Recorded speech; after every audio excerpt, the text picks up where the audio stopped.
Most countries, they share borders with several others, but a few exist almost entirely inside a bigger state's territory. These are the world's micro-countries, small, fully sovereign nations that are the strangest places you'll ever see. Here's 15 micro-countries that exist inside other countries. Starting with number 15, San Marino, inside Italy. San Marino is one of the smallest republics in the world, entirely surrounded by Italy. With an area of just about 60 square kilometers and a population of around 34,000, it might look like little more than a cluster of medieval hill towns, but it is a fully sovereign state with its own government, institutions, and international recognition. San Marino was founded in the year 301 CE by a Christian stonemason named Marinus, who fled persecution under the Roman Emperor Diocletian. He established a small community on Mount Titano, one of the peaks in the Apennine Mountains, and over time the settlement developed into an independent republic, adopting institutions of self-rule that predate almost every other modern state. Now, remarkably, San Marino has preserved its independence through the centuries of political upheaval in Italy and Europe. San Marino's survival is partly due to its geography and partly to its diplomacy. Its mountainous terrain made it defensible, and its small size made it less threatening to larger powers, and during the Renaissance, when Italian city-states were being absorbed into kingdoms, this one maintained friendly relations with its neighbors. Napoleon then recognized its independence in 1797, and when Italy unified in the 19th century, San Marino retained its sovereignty. Economically, San Marino is closely tied to Italy, but it's also distinct. It uses the euro as its official currency under a monetary agreement with the EU, and despite not being a member state, its economy relies on tourism, postage stamps, and manufacturing. Over 3 million tourists visit it annually, drawn in by the medieval castles and amazing views and the novelty of entering one of the world's smallest countries. Internationally, it is recognized as a sovereign state by the United Nations, and it does maintain diplomatic relations with countries around the world. It's a member of international organizations like the Council of Europe and the International Monetary Fund, and while its territory is minuscule, its status as an independent country is beyond dispute. Number 14, Lesotho, inside South Africa. Lesotho is kind of unusual among micro-countries because unlike San Marino or even Vatican City, it's not in Europe but in Southern Africa. What makes it stand out is that it's the world's only independent country that's entirely surrounded by another single nation. With no coastline and no shared borders with any other state except South Africa, Lesotho is a true enclave state, and one great example of a sovereign country existing completely inside another. Lesotho covers an area of about 30,000 square kilometers. It's got a population of just over 2.3 million, and although larger than the tiny European microstates, it still is considered a micro-country by global standards. The mountainous terrain there gives it the nickname Kingdom in the Sky. In fact, it's the only country in the world where the entire territory sits at an elevation of over 1,000 meters. Its capital, Maseru, lies close to the border with South Africa. The history of Lesotho's sovereignty has been shaped by colonialism and regional politics. The Basotho people, under their leader King Moshoeshoe I, consolidated power in the early 19th century and sought protection against neighboring groups and European colonizers. In 1868, Moshoeshoe appealed to Britain, which made Basotho land a British protectorate, and after decades under colonial administration, the territory gained independence in 1966 as the Kingdom of Lesotho. Its political system is a constitutional monarchy. The king does serve as a ceremonial head of state, while an elected parliament and prime minister handle the governance, and political instability there has sometimes challenged the democracy, though, with coups and contested elections marking its history. South Africa has occasionally intervened to restore order, but Lesotho remains internationally recognized as an independent state. While poverty and unemployment here remain significant challenges, Lesotho's culture and identity are strong. The Basotho blanket, worn as the everyday clothing and ceremonial dress, is a national symbol. Traditional music, dance, and crafts remain part of daily life here. And unlike any other enclaved microstates that are often wealthy through finance or tourism, Lesotho represents a very different kind of micro-country, one that's rooted in highland geography and a history of survival. Number 13, Monaco, inside France. On the opposite end of the spectrum from Lesotho is Monaco, a European microstate entirely enclosed on 3 sides by France, with its 4th side opening onto the Mediterranean. While it's not a complete enclave like San Marino or Lesotho, Monaco's position makes it dependent on its single land border with France, and it's often grouped in with micro-countries that exist within larger nations. Monaco's area, just about 2 square kilometers, makes it the second smallest country in the world after Vatican City, but despite that, it's one of the most densely populated, with around 38,000 residents. The country is famous, of course, for its luxury, its casinos, yacht harbor, and the annual Formula One Monaco Grand Prix. Its capital, Monte Carlo, has become synonymous with wealth. But the history of Monaco's sovereignty dates back to around 1297, when Francois Grimaldi captured the Rock of Monaco and established the Grimaldi dynasty. Over the centuries, the independence was contested, of course, by France and other regional powers, but the Grimaldis managed to preserve it through diplomacy and alliances. In 1861, Monaco formally recognized French sovereignty in exchange for its independence in internal affairs, ceding part of its territory to France but solidifying its own nationhood. Today, Monaco is a constitutional monarchy ruled by Prince Albert II, a descendant of the Grimaldi family. It has full sovereignty and is a member of the United Nations. Monaco's identity as a micro-country inside a larger one is reinforced by France for many practical matters. French is the official language and the euro is the official currency under an agreement with the EU, although Monaco itself is not an EU member. France does also assist with border security and foreign relations. It may be tiny, but its global visibility is kind of outsized thanks to its unique blend of history and glamour. Monaco demonstrates how a micro-country can maintain independence while existing almost entirely inside another state. Unlike Lesotho, which struggles economically, Monaco thrives as a hub of wealth and luxury. Both, though, illustrate the wide variety of situations in which micro-countries exist. Number 12. Vatican City, inside Italy. Even smaller than San Marino, Vatican City is the world's smallest sovereign state, both in size and population. It's enclosed entirely within the city of Rome. Vatican City covers only half a square kilometer, about 121 acres, and it's got fewer than 1,000 residents. Yet despite this tiny footprint, it holds immense significance as the spiritual and administrative center of the Roman Catholic Church. Vatican City's modern existence dates back to a treaty of 1929, the Lateran Treaty, signed between the Holy See and the Kingdom of Italy. This agreement resolved a long-running dispute known as the Roman Question, which arose after Italy's unification in the 19th century and its annexation of the Papal States. The treaty recognized Vatican City as an independent sovereign entity under the authority of the Pope, while the Vatican agreed to remain neutral in international politics. The governance of Vatican City is kinda unique. The Pope is both the head of state and the head of the Catholic Church. Legislative authority rests with the Pontifical Commission for Vatican City-State, while executive power is exercised by the departments of Roman Curia. Vatican City does also have its own judicial system, postal service, and even a small gendarmerie or a police force, and ceremonial unit plus the Swiss Guard.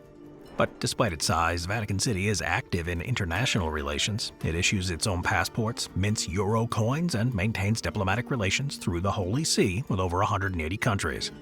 As a state completely within Italy, Vatican City is a textbook example of a micro-country that exists inside another. Unlike a few symbolic or cultural micronations, Vatican City is universally recognized as sovereign, and it plays a significant role in all global affairs. Number 11. Andorra, between France and Spain. Andorra. It's a small independent country in the Pyrenees Mountains between France and Spain. With an area of about 460 square kilometers and a population of around 80,000, it is larger than some of the other European microstates, but it still qualifies as a micro-country. Its geographic position and unique political structure make it a fascinating case of sovereignty, existing entirely within the borders of larger neighbors. Travel to and from Andorra have to go through one of its neighbors, a defining characteristic of microstates embedded within larger ones. Andorra's origins, though, date back to the Middle Ages. According to tradition, Charlemagne granted the territory to its people in the 8th century in recognition of their help against the Moors. Later in 1278, a feudal system was established, placing Andorra under the joint sovereignty of the Count of Foix, whose rights later passed to the French head of state, and the Bishop of Urgell in Spain. This arrangement has survived into modern times, giving Andorra a unique system of co-princes as heads of state. Today, it's represented by the President of France and the Bishop of Urgell. Economically, Andorra has prospered as a center for tourism. Its mountain scenery draws millions of people each year for skiing and hiking. Of course, duty-free shopping and a historically low tax rate have also attracted foreign shoppers and investors. Tourism accounts for the majority of its GDP, and its integration with France and Spain ensures that stability. But despite its reliance on neighbors, Andorra is fully sovereign and internationally recognized. It joined the United Nations in 1993 and is a member of other organizations like the Council of Europe. It uses the euro as its official currency under a monetary agreement, despite not being an EU member. It may be small, but its endurance and its prosperity make it one of Europe's most successful microstates. Number 10. Liechtenstein. Liechtenstein, another example of a micro-country, landlocked and mountainous, it lies between Switzerland and Austria in Central Europe. Covering about 160 square kilometers and with a population of about 39,000, despite the size though, Liechtenstein is a fully sovereign state and one of the wealthiest countries in the world. Its history is rooted in the Holy Roman Empire. In 1719, the principality was created when the regions of Vaduz and Schellenberg were united under Prince Hans Adam of Liechtenstein. Its independence was gradually consolidated as the influence of the Holy Roman Empire declined and it became a fully sovereign nation in the 19th century. Today, it's a constitutional monarchy headed by the Prince of Liechtenstein, who retains more political power than most European monarchs. While there is an elected parliament and a head of governance, the prince does play an active role in governance, including veto powers. The country combines this monarch tradition with a modern democratic political system. For most practical purposes, Switzerland is its closest partner. The two countries are linked by a customs and monetary union. Liechtenstein uses the Swiss franc as its currency, and Swiss authorities handle many aspects of border control. But despite that close integration, Liechtenstein maintains full independence. Economically, it has one of the highest GDPs per capita in the world, supported by a strong financial sector, advanced manufacturing, and a favorable tax rate. Hundreds of international companies are registered there, and industries like precision engineering, dental products, and electronics form the backbone of its economy. It joined the United Nations in 1990 and is a member of the European Free Trade Association and the European Economic Area. This does give Liechtenstein an unusual level of influence for its size, and culturally, it maintains strong ties to its neighbors, with German as the official language and traditions closely linked to the Alpine region. Yet they also foster a distinct identity there. It's symbolized by that monarchy, national holidays, and cultural institutions. Surrounded by Switzerland and Austria, it's deeply integrated with its neighbors, and it's fiercely protective of its sovereignty, making it one of the most successful microstates in the world. Number 9. Luxembourg. Luxembourg is a small European country that exists entirely surrounded by France, Belgium, and Germany. And while it is larger than some other microstates, with an area of about 2,500 square kilometers and a population of over 650,000, it still is considered a micro-country by global standards. It began in the 10th century as a fortified castle established by Count Siegfried. Over the following centuries, it did become a contested territory, and it passed under the control of the Spanish, French, and Austrians, and its powerful fortifications earned it the nickname Gibraltar of the North. In 1839, after the Belgian Revolution, Luxembourg was reduced to its current size and recognized as a neutral Grand Duchy. Today, it's the world's only remaining sovereign Grand Duchy with a constitutional monarchy led by a Grand Duke. While the monarch is the formal head of state, the executive power is exercised by the prime minister and the elected parliament. That's a blend of tradition and modern democracy, which has helped Luxembourg remain stable and prosperous. Economically, they are one of the wealthiest in the world in terms of GDP per capita. The financial sector is really strong there, with hundreds of banks and investment funds operating within the borders. Despite its size, it does exert significant influence on European finance and policy. Culturally, it also reflects the location at the crossroads of Europe. It's got 3 official languages, Luxembourgish, French, and German. Its population includes large communities of foreign workers, especially from Portugal, Italy, and neighboring countries. And that multiculturalism is part of their identity. It's one of the reasons why it adapts so well to its role within larger frameworks.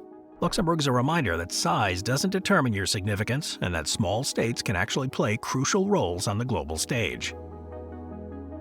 Number 8. Malta. Malta is a micro-country. It's located in the central Mediterranean Sea south of Sicily. And unlike enclaves like San Marino or Lesotho, it's not landlocked inside a single larger country. but its entire existence is bound up in its position between Europe and North Africa, and its independence on nearby Italy for many connections makes it functionally similar to other microstates.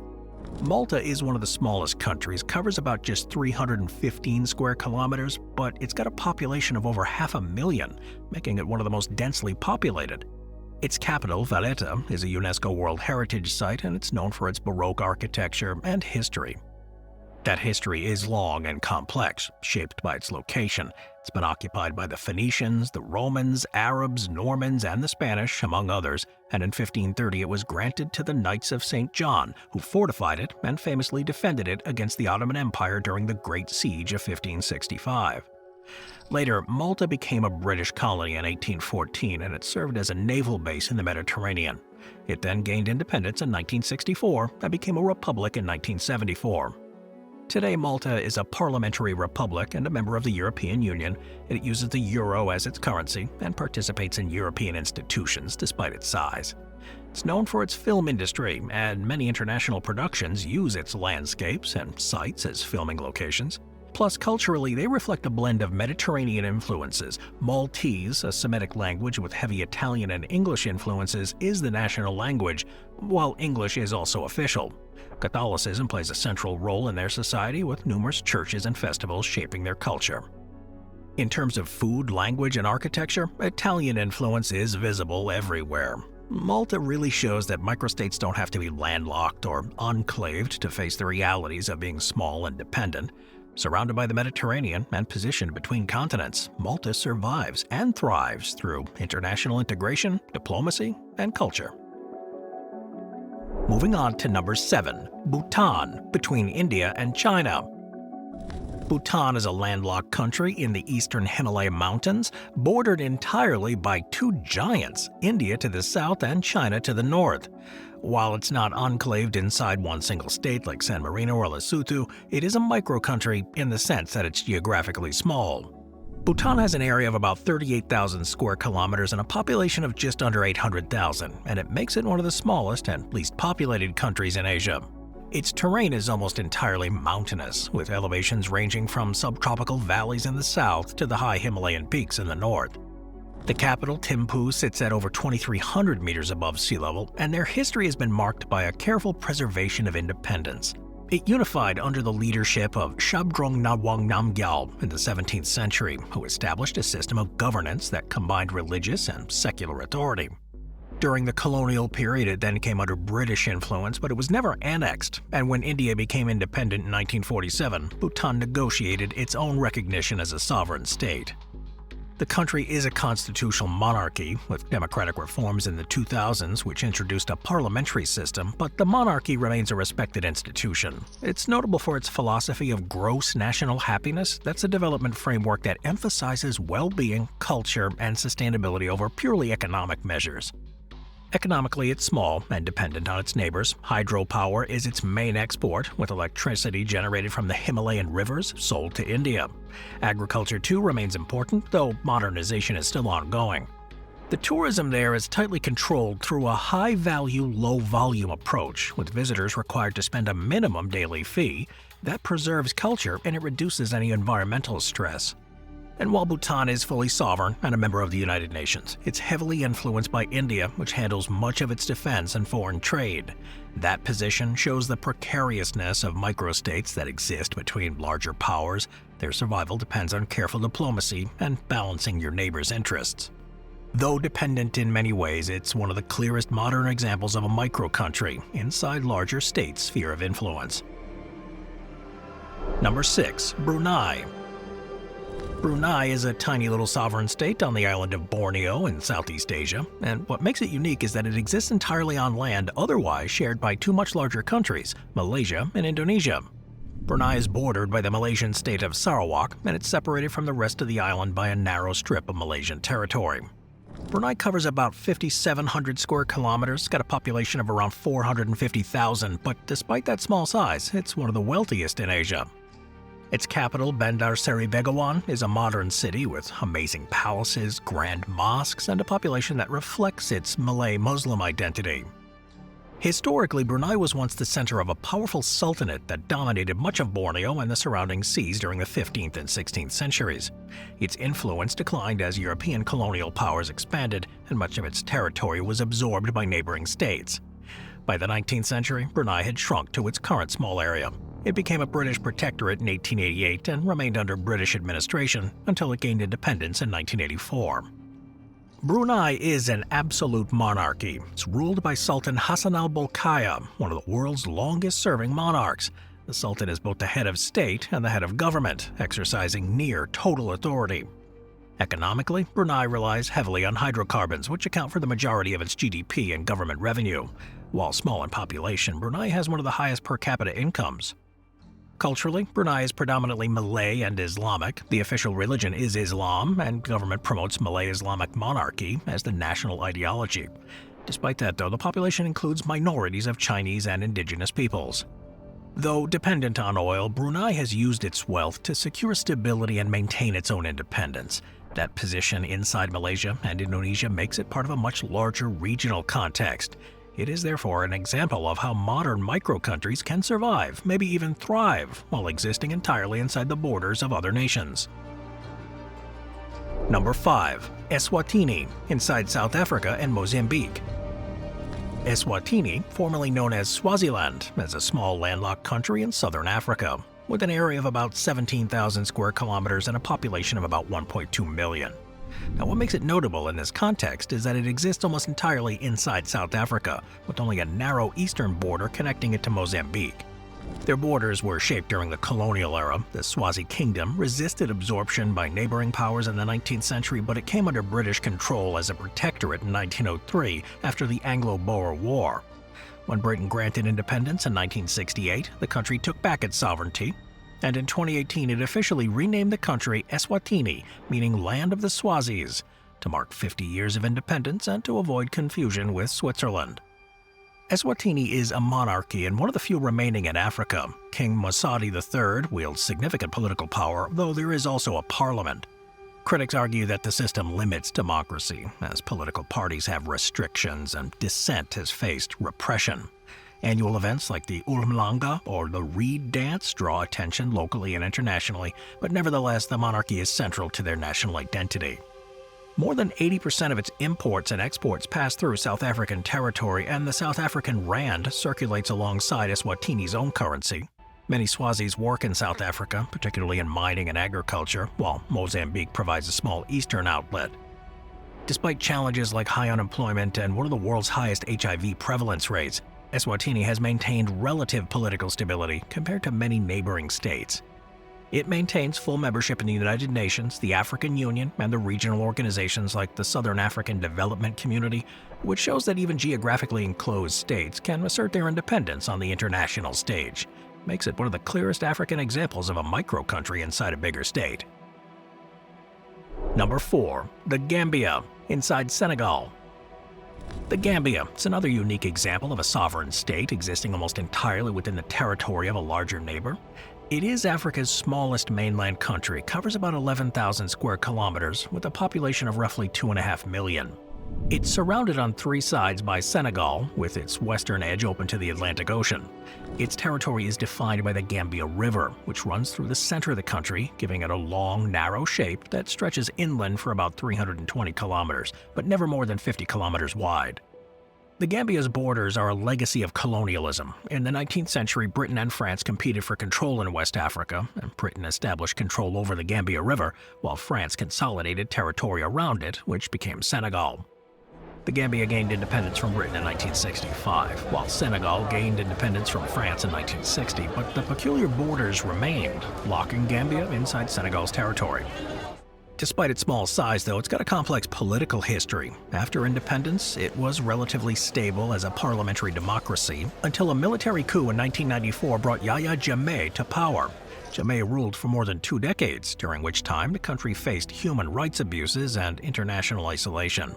In 2017, after losing an election, he was forced into exile, and Adama Barrow became president. Their economy is small and primarily based on agriculture, tourism, and remittances. Groundnuts, which are peanuts, is its main crop and export, while its beaches and wildlife reserves attract international visitors. The Gambia River is central to the country's identity and economy too, which provides the irrigation, fishing, and transport. Culturally, it's pretty diverse, with multiple ethnic groups like the Mandinka, the Fula, Wolof, and the Jola, and Islam is the dominant religion, and traditional music and oral storytelling remain important parts of life. Though it's completely dependent on its larger neighbor for trade and regional integration, Gambia remains fully sovereign, a member of the United Nations, the African Union, and ECOWAS. Number 3. Tuvalu. Tuvalu is one of the smallest sovereign states in the world, consists of 9 low-lying coral atolls and islands spread about 26 square kilometers of land, with a population of roughly 11,000 people. It's larger only than Vatican City, Monaco, and Nauru in terms of area, and while it's not enclaved in the strict sense like San Marino or Lesotho, Tuvalu is a true micro-country whose survival depends heavily on its integration, especially with Australia and New Zealand. Historically, the islands were settled by Polynesians more than 1,000 years ago. European contact began in the 16th century, but it wasn't until the late 19th that the islands came under British protection as part of the Gilbert and Ellice Islands colony. In 1978, they gained their independence, and despite the small size and isolation, it's been a full member of the United Nations since 2000. Economically, Tuvalu is kind of limited. Its main revenue sources are fishing rights sold to foreign vessels, aid from partners like Australia, New Zealand, and Japan, and some unique income streams like leasing its internet domain suffix .tv to media companies. Tourism is pretty minimal given the remoteness and lack of infrastructure, and in recent years, climate adaptation funding has become another important source of support. Christianity is the dominant religion. It was introduced in the 19th century, and it plays an important role in daily life there. Tuvaluan and English are the official languages, though Tuvaluan is more widely spoken in homes and communities. Politically, it is a parliamentary democracy under a constitutional monarchy, recognizing the British monarch as the head of state. It's got a prime minister and a parliament, and while small, its political system is fully functional. Internationally, they often take an outsized role in climate diplomacy, arguing for stronger action on emissions and sea level rise.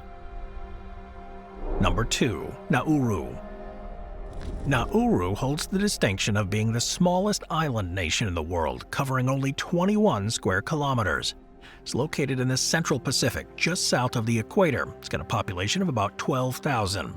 Like Tuvalu, it's not enclaved inside a single larger state, but its geography makes it functionally enclosed within the sphere of the bigger neighbor, in this case Australia. Nauru is fully sovereign, internationally recognized and a member of the United Nations since 1999, but its survival is deeply tied to external powers. The island's history is pretty unique. It was originally settled by Micronesians and Polynesians. It was annexed by Germany in 1888 and later administered by Australia, New Zealand, and the United Kingdom under a League of Nations mandate after World War I. Following World War II, it became a United Nations Trust territory, still administered by the same trio, but they declared independence in 1968, making it one of the smallest independent states in modern history. For much of the 20th century, they were one of the wealthiest countries per capita, thanks to the phosphate mining there. The island's phosphate deposits, created from centuries of seabird droppings, were mined intensively, generating huge revenues. Unfortunately, the wealth was mismanaged, and the phosphate reserves were depleted by the 1990s. The environmental cost of this was pretty catastrophic. More than 80% of the island's surface was left scarred and unusable, leaving little room for agriculture or other development. Nauru's economy is supported by fishing license fees, aid, and small-scale phosphate mining from the secondary deposits, and some niche revenues. The country remains heavily dependent on Australia for funding, trade, and connections to the wider world. They maintain their full sovereignty, and it is represented at the United Nations and participates in regional organizations like the Pacific Island Forum. Christianity is the main religion, and Nauruan, the language, though endangered due to the small population, does remain in daily use alongside English. Its tiny little size and reliance on outside support do make it a prime example of a micro-country that's inside the structures of bigger powers. Number 1. Transnistria. On a map of Europe, Moldova looks like a small wedge of land that's tucked between Romania and Ukraine.